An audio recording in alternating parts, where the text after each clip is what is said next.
The Little Prince, Antoine de Saint-Exupéry. To Leon Worth. I ask the indulgence of the children who may read this book for dedicating it to a grown-up. I have a serious reason. He is the best friend I have in the world. I have another reason.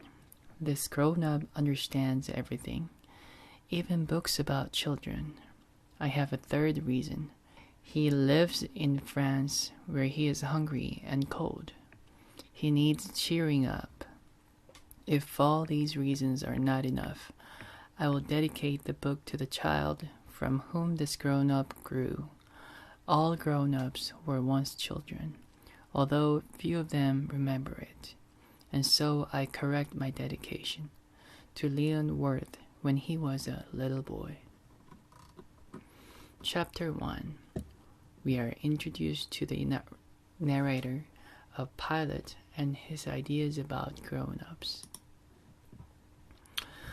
Once when I was 6 years old, I saw a magnificent picture in a book called True Stories from Nature about the primeval forest. It was a picture of a boa constrictor in the act of swallowing an animal. Here's a copy of the drawing. In the book it said, boa constrictors swallow their prey whole without chewing it. After that they are not able to move, and they sleep through the 6 months that they need for digestion. I pondered deeply then over the adventures of the jungle, and after some work with a colored pencil, I succeeded in making my first drawing, my drawing number 1. It looked like this.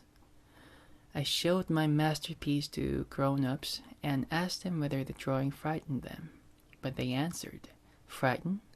Why should anyone be frightened by a hat?" My drawing was not a picture of a hat. It was a picture of a boa constrictor digesting an elephant. But since the grown-ups were not able to understand it, I made another drawing. I drew the inside of the boa constrictor so that the grown-ups could see it clearly. They always need to have things explained. The drawing number 2 looks like this.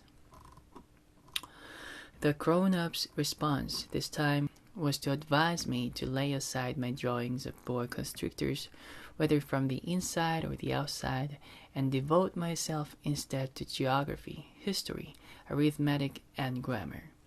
That is why, at the age of 6, I gave up what might have been a magnificent career as a painter.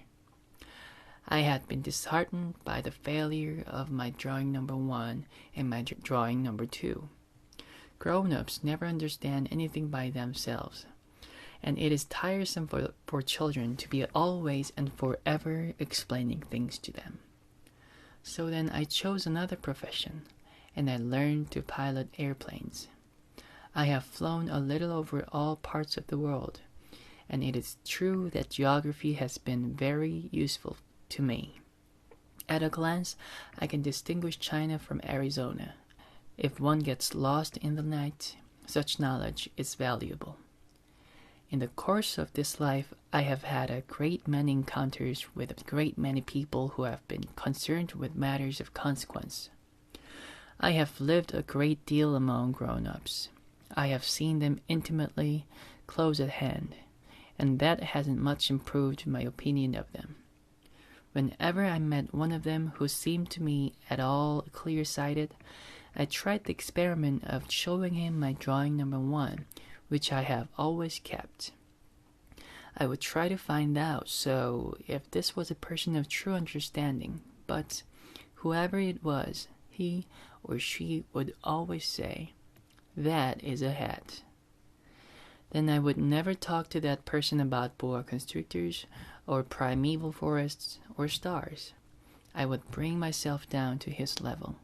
I would talk to him about bridge and golf and politics and neckties, and the grown-ups would be greatly pleased to have met such a sensible man.